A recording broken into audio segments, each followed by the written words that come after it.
Hello everyone. So हमने previous video में contract costing के कुछ इंपॉर्टेंट पॉइंट्स कवर किए थे।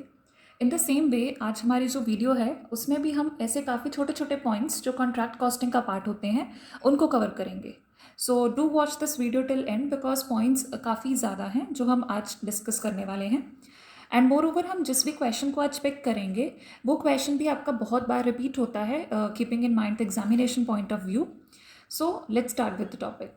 अब जो सबसे फर्स्ट पॉइंट है वो ये है कि हमने अभी तक जितने क्वेश्चंस किए हैं in all those questions contract costing में हम क्या देखते थे, कॉन्ट्रैक्ट अकाउंट बना तो वहाँ पर हमारा प्रॉफिट ही आया है। तो जो नोशनल प्रॉफिट आया है उसमें कितना पार्ट आप वर्क इन प्रोग्रेस को पोस्ट करोगे और कितना पार्ट आप P&L को पोस्ट करोगे, हमने वही देखा था। बट हम फर्स्ट क्वेश्चन ऐसा करने वाले हैं जिसमें हमारे पास लॉस आया है। अब ये पॉइंट आपका पहले भी डिस्कस हुआ था कि अगर इन केस आपका लॉस आता है तो लॉस को आप डायरेक्ट P&L में ट्रांसफर करते हो, उसको कभी भी नोशनल लॉस या P&L या वर्क इन प्रोग्रेस में ट्रांसफ़र नहीं किया जाता। सो उसी को ही अब हम चेक करेंगे कि उसकी ट्रीटमेंट कैसे करनी है। So here we have one question, incomplete contracts showing loss. अब ये ध्यान में रखना कि ये हम इनकम्प्लीट के लिए ही कर रहे हैं, मतलब वो कॉन्ट्रैक्ट्स जो आपने ड्यूरिंग द ईयर स्टार्ट तो किए हैं बट कंप्लीट नहीं किए, या वो पिछले से पिछले साल कभी किसी प्रीवियस ईयर में स्टार्ट हुआ था और अभी तक वो चलता आ रहा है, तो हमें उन्हीं कॉन्ट्रैक्ट्स के ऊपर ये लॉजिक को अप्लाई करना है। हमारा क्वेश्चन बहुत सिंपल है, हमें कुछ material, wages, stores, issued stores, return, कुछ सब कॉन्ट्रैक्ट कॉस्ट गिवन है, मतलब ऐसी चीज़ें जो हमने अभी तक सारे डिस्कस की हैं, प्लांट जो आपने परचेज किया है और बाकी के नॉर्मल एक्सपेंसेस है। अब यहाँ पर हुआ क्या, जब भी इस क्वेश्चन को सॉल्व किया गया तो सॉल्व करने के बाद हमारे पास वहाँ पर लॉस आ गया। सो ये रहा हमारा loss on contract. You can see इन्होंने उसको क्या किया है, डायरेक्ट P&L अकाउंट को ही ट्रांसफ़र किया है। आपकी और कोई भी एडजस्टमेंट यहाँ पर पॉसिबल नहीं है। Rather you should give a note like this, loss on account और loss on contract account will be charge to P&L account only. Normal treatment है, ज़्यादा डिफिकल्ट पॉइंट नहीं है हमारे लिए। अब हमारे पास जो नेक्स्ट टॉपिक है, नेक्स्ट टॉपिक में हम यही वाला पार्ट कर रहे हैं, when cost of work uncertified has to be determined. अभी तक क्या था, कॉस्ट सर्टिफाइड दिया हुआ है तो या कॉस्ट अनसर्टिफाइड की वैल्यू निकाल लेंगे, या कोई ना कोई हिंट दिया होता था कि कितना आपका अनसर्टिफाइड है आप उसको कैलकुलेट कर लो, या कुछ भी ऐसी इन्फॉर्मेशन। अब प्रॉब्लम वहाँ आ जाती है जहाँ पर केस 2 है, इनकम्प्लीट कॉन्ट्रैक्ट्स हैं और हमारे पास क्या है, वर्क अनसर्टिफाइड की वैल्यू नहीं है और हमें अब उसको निकालना है। तो उसको निकालने का जो क्राइटेरिया रहता है थोड़ा सा टिपिकल है बट इम्पॉर्टेंट है और वो हम कवर करेंगे आज इस वीडियो में। So how to do that topic और what is the question. So the question says, a contractor prepares his accounts for the year ending 31st March each year. He started a contract on 1st July 2009. The following information relates to the contract as on 31st March 2010. Now you could notice कि contract जो आपका शुरू हुआ था वो 2009 को था और वो जुलाई में शुरू हुआ था। दैट मीन्स आपका जो ईयर क्योंकि 31st मार्च को एंड हो रहा है तो 31st मार्च 2000 को एंड होते वक्त उन्होंने आपको कुछ इन्फॉर्मेशन दी है। मटीरियल इशूड है, डायरेक्ट लेबर है और फोरमैन सैलरी है। A machine costing ₹260,000 has been on site for 146 days. अब ये पार्ट आपका फिर से इंपॉर्टेंट आ गया। आपने एक मशीन यूज़ की है, उसकी वैल्यू आपको दी गई है, बट वो जो मशीन यूज़ की है वो आपने सिर्फ और सिर्फ 146 डेज ही यूज़ की है। वर्किंग लाइफ मशीन की 7 ईयर्स है और उसकी जो स्क्रैप वैल्यू होगी वो 15,000 होगी। अब ये पॉइंट हेल्पफुल है क्योंकि यहाँ से हम क्या निकाल सकते हैं, डेप्रिसिएशन क्या है मशीनरी के ऊपर। नेक्स्ट पॉइंट जो है, that is a supervisor who is paid 8,000 per month devotes half of his time to the contract। अब ये पॉइंट भी यहाँ पर इंपॉर्टेंट आ गया। All other expenses and administration charges amounted to this. Material in hand at site cost ₹35,400 on 31st March 2010। मतलब ये closing material है, कॉस्ट पर है ये और ये साइट पर है। कॉन्ट्रैक्ट प्राइस आपको बताया है। अब यहाँ से फिर से एक इंपॉर्टेंट लाइन स्टार्ट हो गई। On 31st March 2010 the 2/3 of the contract was completed. मतलब इस दिन तक हमारा 2/3 कॉन्ट्रैक्ट कंप्लीट हुआ था। मतलब ये आपका कौन सा केस हो गया, केस नंबर 2 हो गया। अभी तक जो भी इन्फॉर्मेशन थी वो नॉर्मल थी, चाहे हमें पता नहीं था कि 1 है या 2 है। अब यहाँ से हमें पता चल गया कि ये इनकम्प्लीट कॉन्ट्रैक्ट का केस है। The surveyor issued certificate covering half of the contract price.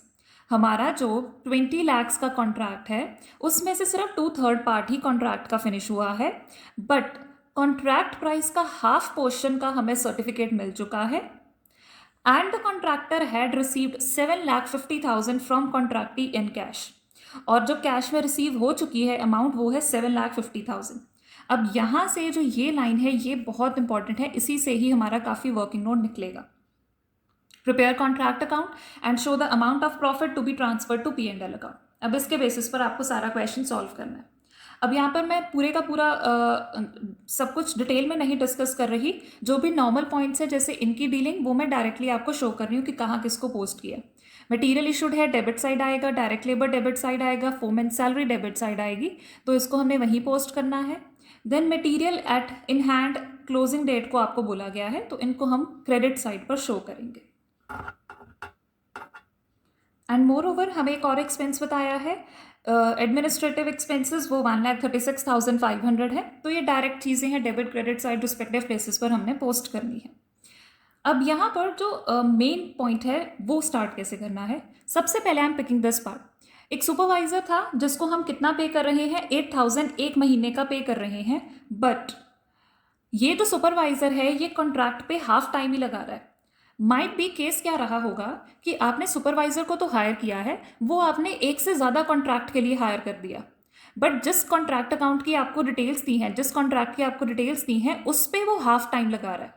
8,000 एक महीने का आप उसको सारे कॉन्ट्रैक्ट्स का दे रहे हो जो आपने लिए हुए हैं, बट उस पर्टिकुलर कॉन्ट्रैक्ट पे वो हाफ टाइम ही लगा रहा है, तो यहाँ पर आप जो उसकी सैलरी कैलकुलेट करोगे वो भी उतने पार्ट के लिए ही आएगी। इस कॉन्ट्रैक्ट में उतनी ही सैलरी का खर्चा आएगा जो वो उस कॉन्ट्रैक्ट को दे रहा है। तो अब हम कैसे कैलकुलेट करेंगे। सबसे पहले हमारे पास आ जाएगा पर मंथ है 8,000 रुपीज़। अब पर मंथ है तो पहले हम मंथ्स डिसाइड कर लेते हैं कि कितने लगे हैं। हमारा जो कॉन्ट्रैक्ट स्टार्ट हुआ था वो 1 जुलाई को शुरू हुआ था, ईयर एंड हमारा 31 मार्च को हो रहा है, तो अब यहाँ से हम मंथ्स को काउंट कर लेते हैं। अगर काउंट करें तो रिस्पेक्टिव मंथ्स जो हमारे आते हैं वो रहेंगे 9 मंथ्स, सो हम मल्टीप्लाई करेंगे 9 मंथ्स के साथ। अब ये पूरे सारे के सारे काम की उसकी सैलरी है, उसने इस कॉन्ट्रैक्ट पे तो हाफ टाइम लगाया है, तो हम हाफ ही इस कॉन्ट्रैक्ट पे चार्ज करेंगे। यहाँ पर उतना खर्चा आएगा जो उसने इस कॉन्ट्रैक्ट पर लगाया। लेट्स सपोज अगर उसने यहाँ पर 3/2 टाइम या 3/4 टाइम लगाया होता तो आप 3/4 करते। ये नहीं कि बाकी कॉन्ट्रैक्ट्स का हिस्सा लगाना है, सिर्फ इसी कॉन्ट्रैक्ट का ही आप चार्ज करोगे। ये आ जाएगा आपका सुपरवाइजर की सैलरी से डेबिट साइड पर एक खर्चा। अब आते हैं नेक्स्ट पर। नेक्स्ट है आपका मशीन। मशीन के ऊपर अब उन्होंने क्या बोला है, आपको एक डेप्रिसिएशन चार्ज करने को बोला है। एज मशीन परचेज कहाँ की, कितने पर की, वो नहीं बताया। अगर वो बताया होता कि कितने पर मशीन परचेज की है तो परचेज साइड आप डेबिट साइड पोस्ट कर देते और क्रेडिट साइड पर आप उसकी क्लोजिंग वैल्यू माइनस डेप्रिसिएशन करके पोस्ट करते। अब क्योंकि आपको परचेज की वैल्यू या क्लोजिंग की वैल्यू नहीं दी तो हम डेप्रिसिएशन का ही खर्चा पोस्ट करेंगे। अब डेप्रिसिएशन का खर्चा कैसे आए, सबसे पहले हम निकालते हैं उसकी एनुअल डेप्रिसिएशन कितनी बनती है। मशीन है उसकी वैल्यू कितनी है, 2,60,000। अब यहाँ पर हम उसका निकालते हैं माइनस स्क्रैप वैल्यू, क्योंकि फॉर्मूला क्या रहता है, cost minus scrap value divided by number of years, उससे उसकी 1 साल की डेप्रिसिएशन आ जाएगी। तो cost minus scrap value divided by number of years. अब नंबर ऑफ ईयर्स देखें तो उस मशीन की जो एक्सपेक्टेड लाइफ है वो 7 ईयर्स की है, तो डिवाइड करेंगे 7 के साथ। 1 साल का हमारे पास यहाँ पर उसका डेप्रिसिएशन आ जाएगा। बट इस पर्टिकुलर कॉन्ट्रैक्ट पर उसने उस मशीन को कितने टाइम के लिए एम्प्लॉय किया गया है, सिर्फ और सिर्फ 146 डेज। तो जो डेप्रिसिएशन यहाँ पर आप चार्ज करोगे वो भी उस पर्टिकुलर अमाउंट को इंक्लूड करके करोगे। अमाउंट को इंक्लूड करने का मतलब सिर्फ उसी पार्ट को ही चार्ज करना है जो उसने उस पर्टिकुलर कॉन्ट्रैक्ट में लगाए हैं। उसने 146 डेज लगाए हैं, क्योंकि ये आपके पास कितना आया है, 1 साल का डेप्रिसिएशन। 1 साल में कितने डेज होते हैं हमारे पास, 365। हमें कितने डेज का डेप्रिसिएशन चाहिए, 146 डेज का डेप्रिसिएशन चाहिए। तो ये आ जाएगा आपका डेप्रिसिएशन उस पर्टिकुलर मशीन का जो उसने सिर्फ और सिर्फ 146 डेज काम करके लगाया है। अब यहाँ पर अगर हमें डेज ना दिए होते तो हम ये वाला जो पार्ट है जो हमने यहाँ पर किया है वो परफॉर्म ना करते, हम सिर्फ इतने पार्ट को ही यहाँ पर यूज़ करते। बट उन्होंने हमें टाइम बता दिया तो अब हमें टाइम के अकॉर्डिंग ही डेप्रिसिएशन चार्ज करना। तो एक तो हो गया हमारा ये डेप्रिसिएशन का खर्चा। अगेन आपको क्या करना है, आपको इसको debit side of your contract account post करना है। अब यहाँ तक हमने सारी की सारी एडजस्टमेंट्स को परफॉर्म कर लिया। अब आती है हमारी नेक्स्ट टर्म। नेक्स्ट अब हमने क्या निकालना है, कितना उसका वर्क सर्टिफाइड है, अनसर्टिफाइड है, कैश में कितना रिसीव हुआ है। अब वो पार्ट को सॉल्व करते हैं। Now here if you could notice, जो भी आइटम्स थी हमने अभी तक निकाली थी वो यहाँ पर पोस्ट कर दी गई हैं। अब प्रॉब्लम है कि सर्टिफाइड की वैल्यू भी नहीं है, अनसर्टिफाइड की वैल्यू भी नहीं है, क्योंकि हमें यहाँ पर क्वेश्चन में बताया है कि जो टोटल 2/3 है कॉन्ट्रैक्ट का वो कंप्लीट हुआ है। तो मतलब अगर 2 लाख का हम 2/3 निकालें तो वो कंप्लीट हो गया। सर्वेयर ने हमें कॉन्ट्रैक्ट प्राइस के हाफ का सर्टिफिकेट दे दिया और हमें कैश में इतना पार्ट मिल गया। अब यहाँ पर अगर हम डायरेक्टली इन्हीं वैल्यूज़ को अप्लाई कर दें, if we post directly on this और ऑन एनी अदर पार्ट, वहाँ पर हमें प्रॉब्लम हो जाएगी। प्रॉब्लम कैसे, ये जो कॉन्ट्रैक्ट प्राइस होता है इसमें आपका प्रॉफिट ऑलरेडी इंक्लूड होता है। अभी तक हमने जितनी भी आइटम्स अपने कॉन्ट्रैक्ट अकाउंट में पोस्ट की हैं वहाँ से हम अपना प्रॉफिट निकाल ही नहीं सकते। आई एम रिपीटिंग, ये जो आपको डायरेक्ट कॉन्ट्रैक्ट प्राइस पर दिया है, अगर हम इसको चार्ज कर भी लेते हैं तो उन्होंने बोला है तो कॉन्ट्रैक्ट प्राइस में तो प्रॉफिट इंक्लूडेड होगा, तो अगर हम निकालेंगे तो हमारे जो वर्क सर्टिफाइड की वैल्यू आएगी वो प्रॉफिट के साथ आएगी। बट अगर हम अपना कॉन्ट्रैक्ट अकाउंट देखें, क्योंकि हमने अभी इस साइड पर अपने वर्क सर्टिफाइड की या अनसर्टिफाइड की वैल्यू ही नहीं पोस्ट की, तो हम अपने कॉन्ट्रैक्ट अकाउंट का तो प्रॉफिट निकाल ही नहीं सकते। इस वजह से हम यहाँ पर डायरेक्टली इन चीज़ों को अप्लाई नहीं करेंगे जो 2/3 और हाफ आपको चार्ज करने के लिए बोला है। इसके लिए हमें क्या करना है, हमें निकालनी है कॉस्ट। ये कॉन्ट्रैक्ट प्राइस हमेशा आपका क्या होता है, कॉस्ट प्लस प्रॉफिट। एक कॉन्ट्रैक्टर अपना खर्चा देखता है और वो वहाँ से जो प्रॉफिट कमाना चाहता है तो वो एक कॉन्ट्रैक्ट प्राइस चार्ज करता है। हम यहाँ पर क्या करेंगे, रिस्पेक्टिव टर्म्स की कॉस्ट निकालेंगे, सिर्फ और सिर्फ खर्चा, और फिर उसके बेसिस पर वर्क सर्टिफाइड अनसर्टिफाइड की वैल्यू आ जाएगी। अब वो कैसे निकाला जाए, यहाँ पर मैं फिर से उस लाइन को रिपीट कर रही हूँ कि 2/3 कॉन्ट्रैक्ट का कंप्लीट हो चुका है और half of the contract price का हमें सर्टिफिकेट मिला है। ये बात आपको दोनों चीज़ें आपको याद रखनी है, आपका वर्किंग नोट बहुत जल्दी कंप्लीट हो जाएगा। अब यहाँ पर करें क्या, यहाँ पर जो आपका वर्किंग नोट बनेगा, सबसे पहले हमें क्या करना है, हमें निकालनी है कॉस्ट जो अभी तक हमारी लग चुकी है। कॉस्ट इनकर्ड टिल नाउ, हम निकालेंगे cost which is incurred till now. अब ये कैसे निकालें, इसको निकालने का काफ़ी सिंपल मैनर रहता है कि आपकी जो भी कॉन्ट्रैक्ट अकाउंट की डेबिट साइड आइटम्स होती हैं माइनस कॉन्ट्रैक्ट अकाउंट की जो भी क्रेडिट साइड आइटम्स रहेंगी, आपको क्या करना है, उनको माइनस करना है। Debit side items minus credit side items, वो हो जाएगी आपकी कॉस्ट जो आपने अभी तक इनकर की है। यही है, अगर मैं इन सारे खर्चों को मिला लूँ और उसमें से जो खर्चे मैंने वापस अभी रखे हुए हैं, मटेरियल एट साइट पड़ा है, मतलब वो मेरा खर्चा तो नहीं है, वो तो मैं आगे आने वाले सालों में यूज़ कर रही हूँ। तो मेरे जो खर्चे हुए हैं माइनस जो मैं वापस भेज रही हूँ, अगर उसको सब्ट्रैक्ट कर दूँ तो मेरा वो पार्ट आ जाएगा जो मैंने अभी तक खर्चा किया है। तो हम सबसे पहले यही पार्ट निकालते हैं कि इसकी वैल्यू कितनी है। तो हमारे पास अब जो आइटम आई है वो आई है 10,49,000 रुपीज़। कैसे आई, material plus labour plus foreman salary plus salary of supervisor plus depreciation plus administrative charges minus closing material. तो हमारे पास जो बैलेंसिंग फिगर आई वो हमने कॉस्ट इनकर्ड टिल नाउ निकाल ली। अब यहाँ तक हो गया। अगर इसको ध्यान से देखा जाए तो ये हमारी किस चीज़ की वैल्यू है, ये हमारी 2/3 ऑफ कॉन्ट्रैक्ट की कॉस्ट है। ये मैंने 2/3 कैसे लिया, क्वेश्चन में बताया गया था कि हमारे पास अभी तक कॉन्ट्रैक्ट का कितना हिस्सा कंप्लीट हुआ है, 2/3 of on 31 March 2/3 of the contract was completed. मतलब जो आपने ये कॉस्ट निकाली है ये पूरे के पूरे कॉन्ट्रैक्ट की 2/3 कॉस्ट है, 2/3 ऑफ कॉन्ट्रैक्ट और ये आगे उसकी कॉस्ट। ये हमारा सॉल्व हो गया। अब अगर मैं यहाँ देखूँ, ये मेरे कॉन्ट्रैक्ट की 2/3 कॉस्ट है, और अगर मैं यहाँ से पूरे ही कॉन्ट्रैक्ट की वैल्यू निकाल लूँ, कॉस्ट निकाल लूँ, वैल्यू नहीं कॉस्ट, तो वो मेरे लिए निकालनी बहुत ईजी है। यूनिटरी मेथड अप्लाई करेंगे, अपने आप आपका केस सॉल्व हो जाएगा।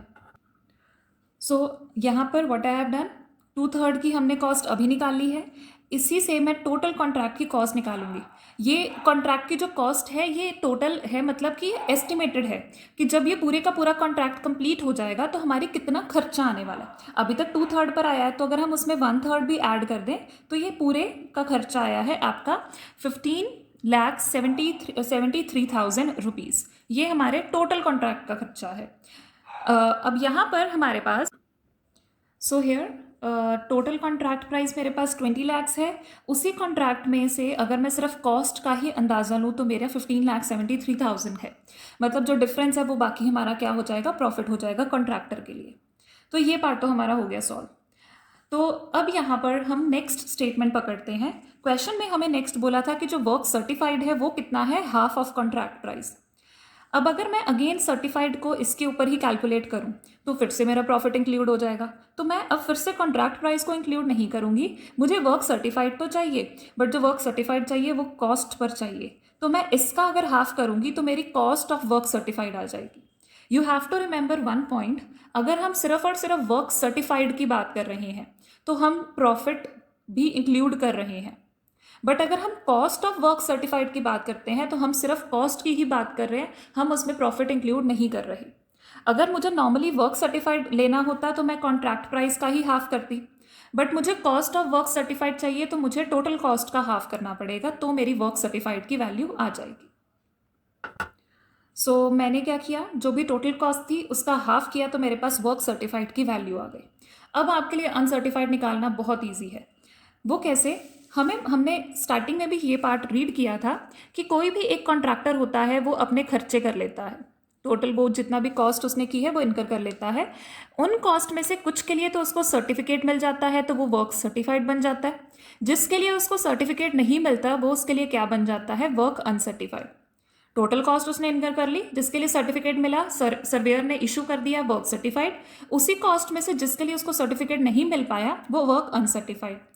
अब अगर हम यहाँ देखें उसने टोटल कॉस्ट इनकर कितनी की है, 10,49,000। ये हम निकाल चुके हैं बिल्कुल स्टार्टिंग में।